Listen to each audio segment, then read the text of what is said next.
Right, straight into the next panel. We have entering the stage Laurie Goode and Mel Pickup. Round of applause, please. It's Laurie Goode. Did I get your name wrong, Laurie? I must apologise. It's been a long day. It's got an E on the end, but it's a superfluous E. Because the monks in the Middle Ages, they used to do very flowery writing. They used to put an E on the end of good. So when you get a name like green, it's got an E on the end, or brown, it's got an E on the end. That's, you know, because of the monks in the Middle Ages. Bit of useless information for you. I don't know, I've learned something. I'm quite happy with that. I would like to learn something. You won't be saying now Mr. Greenie, will you? You'll be saying Mr. Green. Yeah, that's a very good point. Mr. Brownie. How are you both enjoying your day so far? Oh yeah, it's great. It's okay. Some amazing costumes. We were just watching before, Wendy. I was just thinking, how can you see? You sat down, you've got this massive costume on. I was just wondering how you could see out of your costume. He was 25 stone this morning. We were wondering how he gets into a cubicle if he drinks too many Diet Cokes or whatever. But we didn't go into too much detail. He's got his own cubicle in there, I think. So what's, other than this costume here, what's your favourite one that you've seen so far? Spring to mind. That one. Winner by a mile. The horse is all right. Yeah, it was a centaur. Centaur? I don't know. I think it's centaur. She made it herself. It was amazing. Wow. Yeah, but some amazing costumes. I love homemade costumes because you know people have put so much effort into it. So I love the costumes. You feel bad when you Mel's see an somebody artist, in a costume and it, like a wing falls off or something. You feel really bad for them because they spent so much time putting them together. Yeah. So we have sort of original Star Wars meets the Disney Star Wars. So this is it's an interesting You versus old. conversation. Yeah. I would never say versus. I think they all fit into the same. Yeah, I love them all, they do. but it is interesting to have sort of both generations there. So where on earth do we start? If anybody's got any questions, stick your hands up because Star Wars generally generates quite a ton of questions. So just put your hand up and I'll make sure I know you. Is that you already? Or was he just waving? He might have been waving. No, I think he was wiping sweat off his face. So, yeah, Mel, how on earth did you become involved in The Force Awakens? It's a cool story. Yeah, it was, to be honest, completely right place, right time. I was living in Dubai at the time with my husband, and I, back then in a previous life, was an artist. I still do a lot of art, but not as much now. When the children come, it's kind of like you tend to put everything on a back burner. And I was doing an art event in a hotel. And after the art event, we went to the after party, and one of my friends had been brought in to train the Stormtroopers how to, hold their guns and shoot their weapons, because unfortunately the Stormtroopers didn't know how to hold their guns. So I don't know if it was like that back in the day. Just holding the left hand. Is that changed to the right now, I think? Yeah, and so the guys were there, so they were with a couple of the casting guys, so we were just having a few drinks and, having a chat, and the guy just said, do you want to come for a secret casting? And we were like, hell yeah.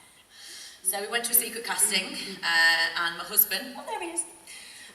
My husband had to grow a beard, because he was always really, really clean cut and he had to look. So we first we had to send photos in.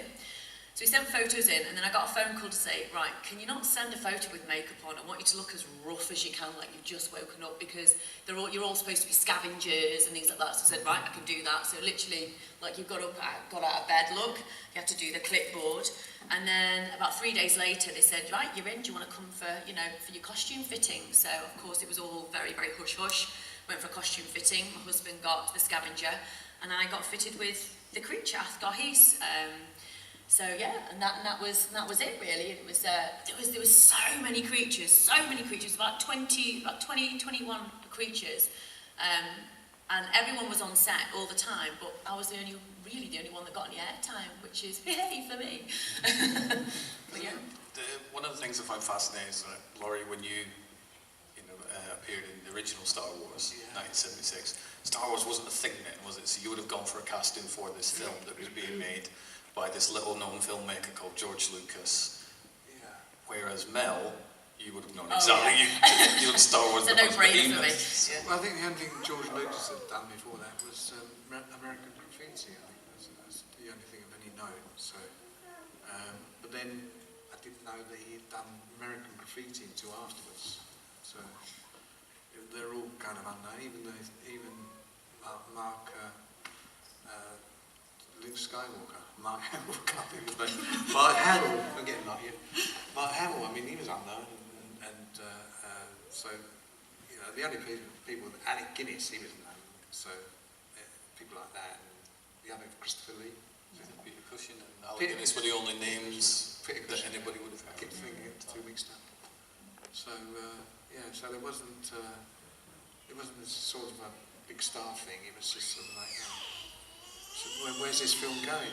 And of course you've got Dave Prowse, who's speaking like Long John Silver, so you really didn't know where it was going to go. And you played more than one role as well, didn't you, in the film? I came in as a replacement for a guy called Peter Jukes, who cried off sick, so he had the fitting for the Stormtrooper, and the agent rang me and said, look, you've got the same measurements as Peter Jukes, can you take his place? He can't make it tomorrow. I said, okay, so I went along and worked on this film called Star Wars, and I was on that for the first week, and the second week, the same thing happened with the soaring character. The person cried off sick, so they said, if you go down a costume, you fit in a costume and come back next week. So it's just about fitted, and the trousers were very loose, and I thought maybe I wouldn't get it. They said, oh, the trousers didn't fit. They said, oh, well, you put another pair of trousers. I had a baggy pair of trousers on, and the shirt was all kind of baggy as well, so, but as long as I got the top bit and I was okay, so I came back the second week. It's quite fortunate really when you think about it. Now I'm here, because the costume fitted. And you were there to accept that casting. Yeah. So a lot of it, I think, is just right place, right time, and obviously then you need the talent to do what you do on screen. I mean, originally, there's actually two Athgar-Heses. There was myself, or, I mean, I'm sure if this person got the airtime, they would have been called something else. But there was like a number two of me. And it was actually another girl. And when we went to get our costumes fitted, so mine went on and mine was fine. And then the other girl had a larger chest area. And it went on and it didn't fit right, so they had to bandage her up to make it fit, and then they still didn't fit right, so they said, no, we can't have you in the costume because it doesn't sit right. So she was like, okay, right, what do I do now? They said, well, I tell you what, there's nothing else for you, but you can stay. So she actually stayed for the whole 2 and a bit weeks that we were filming, just to have a laugh and just stay with us. So she still got to stay even though her costume wasn't going to fit because it wasn't fair on her. So we were really cool like that. Yeah, really good like that. But she still get paid. She still got paid as well. Yeah. So Money for nothing. Money for nothing. Yeah, exactly. I think every time she watches The Force Awakens, a part of us like, I know. if only. Because I think you would, wouldn't you? You go, I was there, but well, it should be there. There was, I don't know if you've seen in the Moss Ely's. Cantina. No, sorry, not Moss Ely's Cantina. Maz's Castle, sorry, Moss Ely's. Maz's Castle. If you pan round in Maz's Castle, there was a very, very split second. There's this like worm thing, gigantic worm thing with a bit of an eye, but it literally scanned round. Well, that came with us, and that was one of my friends was supposed to go in that. And every single scene, they marched this worm out, put it in situ, he got in it, and then kind of went, nah, came back. Every single, marched back out. He was with us again for 2 weeks, never even made it into his costume, because they kept on bringing it out and kind of going, it's not right, it's not right, it's not right. And then so the amount of costumes, the amount of creatures that they brought over and they didn't actually use was unbelievable. But it's just in case, all that effort, every single little bit of detail was unbelievable, you know. So yeah, it was amazing. I mean, did you notice the opposite, Laurie? Obviously, it was like $10 million, $10 million dollars, whatever, for the original one, wasn't it? So I'm guessing they used everything they had. Well, that picture there, you see, that's washing up gloves, and they put stuff on top of it, and it's all starting to peel off. And as a stormtrooper, you ran along, and the bits fell off, and so you had makeup chasing you all the time, and putting pins here and everywhere. So when you do run along, you're quite conscious of not running too fast, otherwise another piece will fall off, you know. So it's like that all the time. So yeah, it looked like a cheapo film at the time. I suppose they were trying to, you know, do it within the budget, I suppose. But that's what it was. How soon after it came out did you yourself see it, or did you attend any screenings? Or? No, I saw it in the cinema, and when I saw that head bump, I thought, that's me, because I remember bumping my head, and a lot of people have claimed it, but what happened with that was that we were holding the guns in our right hands, and I'd been to the loo, I had an upset stomach, and it was in the morning, it was probably about 11:30 in the morning, and we did 3 or 4 takes. I got put in shot, and I was the person that got the loo again. And we had the guns in our right hands, and someone said, no, you got the guns in the wrong, it's got to be in the left hand. So we put it in the left hand, and we only did the 1 shot. We went round, and I bumped my head, and no one said, cut. And I thought, well, they got to go again, because I bumped my head. And no one said anything, so I thought, well, maybe they're going to use one of the others. But when it came out, they got the gun in the left hand. Everyone's got the gun in their hand. So I assumed they had to use it because they had the 1 shot. So that's why I think it's me.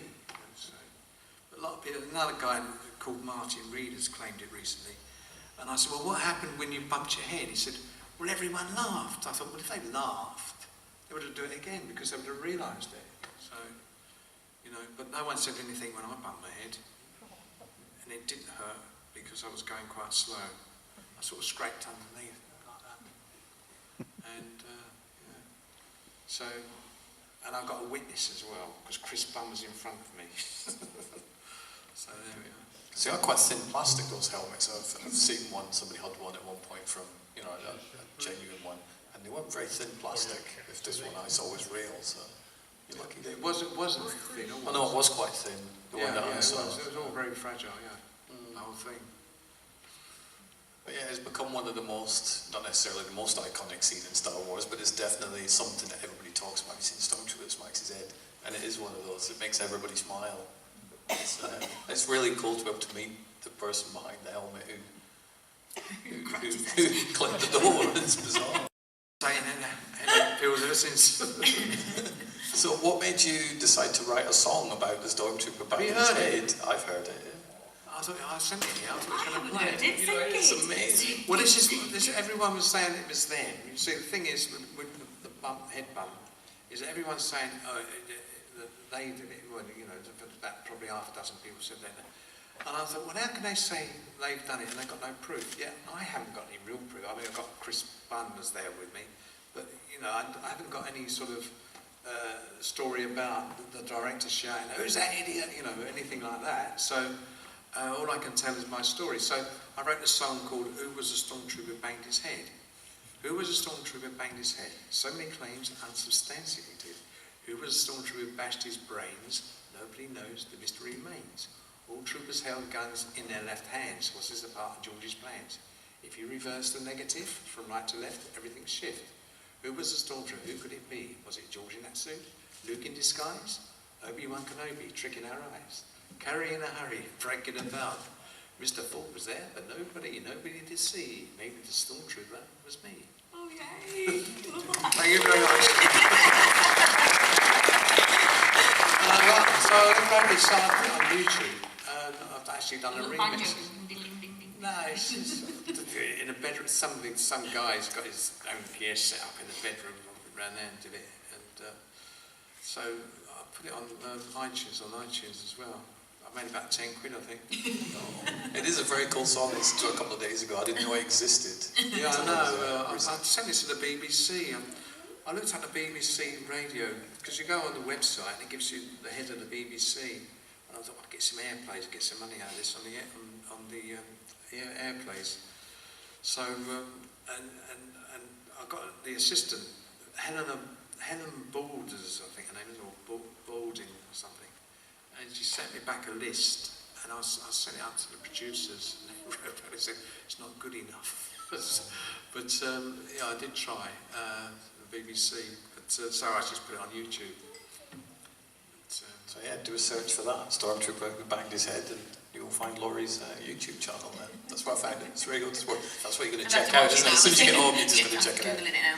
Yes, and then we'll leave loads of comments, get it retweeted and stuff, and get it some airtime. Get you an extra quid. Exactly. penny to me. Has anybody come up with any Star Wars questions or any questions in general? No? Oh, one at the back. Yeah, I was just going to ask, do you have any sort of stories about any of the sort of main actors, obviously the Daisy Ridley, anything like that, or Harrison or Carrie Fisher from back in your day? The only thing, I told a story the other day. Alec Guinness, I worked on, but not on Star Wars. I worked with Alec Guinness on something else called 12th Night, ATV television, about 1969. And we were rehearsing, before we did the film, we were rehearsing at a church hall in St John's Wood. And I lived in Fulham and I got up late. I had to be there at 9 o'clock. It was about 8:45. And I rushed and I got there. And as I walked in, the director said, you're late! And so I thought, what should I do? Everyone was rehearsing. Except this guy in the corner who was making a cup of tea because they had a little kind of kettle and milk and teapot there. And I walked over, I thought, babe, I would go and make myself a cup of tea. You know, everyone's looking at me. And I walked over there. And this guy turned around, it was Alec. And he said, my name's Alec. He said, would you like a cup of tea? I said, oh yes please, he made me a cup of tea. So that's the only thing I could say about someone that was in Star Wars. Nice man though. Something to write it down in your diary. What about yourself, Mel, from your experience? For me, not really funny stories because everyone was super professional. I think obviously Star Wars was really in the spotlight, the movie that I did. So everyone had to be on their best behaviour and obviously very, very, very professional. I did meet John. There was a scene where obviously I bump into John, and a couple of times. Originally there was two of us. So there's when you're in the marketplace and I'm going up to. There's a bit where he's holding the machine, or I don't know, it's an engine. That other person was with me, and we did about 15 takes of us both walking together. But the guy's head kind of was wibbling a little bit, so they said, right, no, he needs to come off, so it's just me. So we did about another 10 takes with John was running towards me. And they changed it, because originally it was John just running past, but then they changed it to, you stop and say, water, and obviously I make some weird noise, which I couldn't even tried.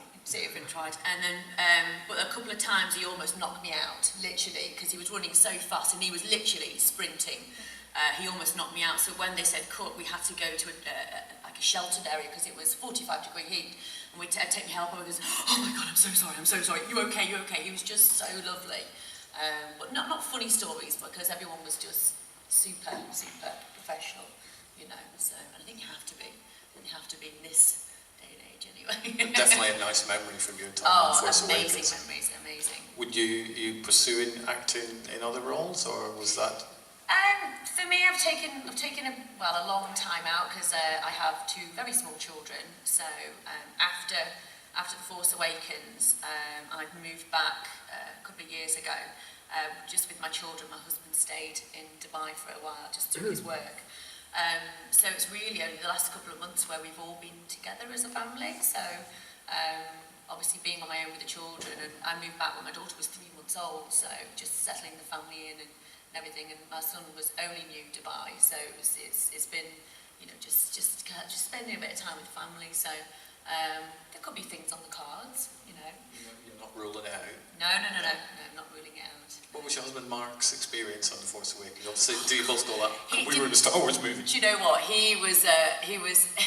He's more of a Star Wars geek than me. He absolutely loves it. He collects the toys and everything. He absolutely loves it. We have a Star Wars room at home, and he was just amazing. I mean, there is a video that it's not come out yet. And it's the behind the scenes. Now, they've done it behind the scenes for The Force Awakens, but I think they might do something at the end. I don't know, because there were so many things that they were filming that on the behind the scenes, it never got shown. And he actually got to have an interview, which was really, really cool. But the only thing is with my husband, it's like, oh, hang on, oh, you're right over there, about 10 miles that way. That was the only thing, so he didn't really get seen. But he did get a photo, because I know you weren't supposed to take your cameras in or your phones in, but he smuggled a phone. I wouldn't. He smuggled a phone in, and he took a photo of himself in the toilet. That's the photo there. He said he had to get a selfie in the loo. But that was about it really. But no, it's still you still pinch yourself and kind of go, wow, we were in Star Wars, you know. And when we were really still living in Dubai, you don't really, it's not such a, people love the film, but there's only one Comic-Con.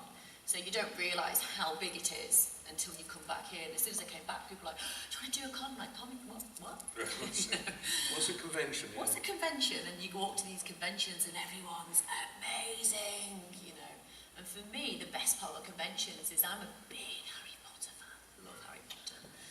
And when I go to conventions and I'm on a lineup with Harry Potter, with people in Harry Potter, I'm just like, can I sit next to them, please? You know. So I love it because I love meeting people and talking to people. So yeah, it's ace. I love it. I would, yeah, definitely.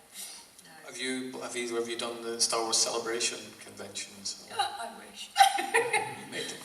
Yeah. I was down to do it, and they got cancelled last minute. So for health and safety reasons, we had to cut so many people. So it's sort of like, I think about 12 of us got cut. I did want to do it. It's, the one in London, at Excel, whenever that was. That's a nice venue, actually. Yeah, I've been there. Not Star Wars. So what's your take on the new Star Wars movies? Do you watch them, or do you go, do you know what, that's part of my work resume, and you're busy doing other stuff? Force Awakens I've seen. The thing is it's kind of like the compared with A New Hope. I mean, New Hope had more of a storyline. I suppose the special effects kind of take over, don't they, in the more recent ones? So you get sort of more Stormtroopers blowing up and all that. But so I prefer the older ones, really. I like the new ones, but I think a lot of people who don't like the new ones, they want that same feeling that they had when they were a child watching the original ones, and because they don't quite get that, they then flip the lid and tweet on crazy stuff. So. Yeah. But I think it is nice to have them back again, definitely. I don't know if I need one every 6 months or one every year or whatever, because there was something about the original trilogy where the first one came out and you loved it. And you heard they were doing the second one, you're like, What were the years between it was 3 years, and then 3 years again between Empire and Jedi. And that time period, I remember it well. I was 9 years old when Empire came out, and the cliffhanger. It was horrible waiting 3 years to find out what was going on. You're like, Vader's lying. He can't be Luke's dad. That's not. How are they going to get Han? It was horrible, but it was great. Whereas now you go, it's one out next year. I'll find out a year after. So I tend to lose a little bit of that anticipation, but it's great to know there's more. So the first one you saw was Empire Strikes Back? No, the first one I saw, I was 6 when I was taken to see Star Wars, and then what they did back in the day when Empire came out, they would then reissue it for Star Wars and Empire, so you watch a double bill. And then when Jedi came out, it was Star Wars and Empire Jedi, so I actually watched those 3 films twice. So 12 hours I spent in the movie theatre as a kid watching them. I had all the figures and everything, so I was a proper Star Wars geek. No, I loved the original 3. I was brought up on the original 3, and I still watch them now with my son. But obviously when the new ones came out, my son's 5 now. And when The Force Awakens came out, I was proud to take him to the cinema to watch it. And when we actually went, it was just the cast in Abu Dhabi. We went to a special screening, but I was able to take my son with me, you know. And yeah, he absolutely thoroughly loved it. He was very, very young then. But I love the fact that he knows that Mummy was in Star Wars, although he tells his friends don't believe him, obviously. But it's lovely the fact that he is so into Star Wars, and my husband's so into Star Wars. It's something that you can enjoy as a family. And yeah, I love them. I love the whole fantasy sci-fi thing anyway, so it's just, I love them. Yeah. Anyone come up with a question? No, there we go. Any fun facts about the Force that aren't exactly top secret? Sorry, what was that? Sorry, speak a bit louder, sorry. Any fun facts about the Force that you can tell us that aren't top secret? Top secret.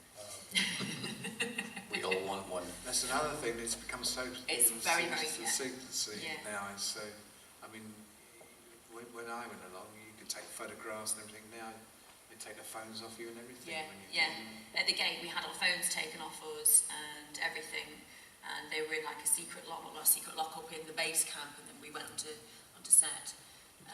And I remember there was somebody who was working there that had a phone with them and took a few photos, and someone found out and they literally got frog marched off, and that was it. They'll never work doing like it was like an assistant, you know, the AD kind of run and stuff.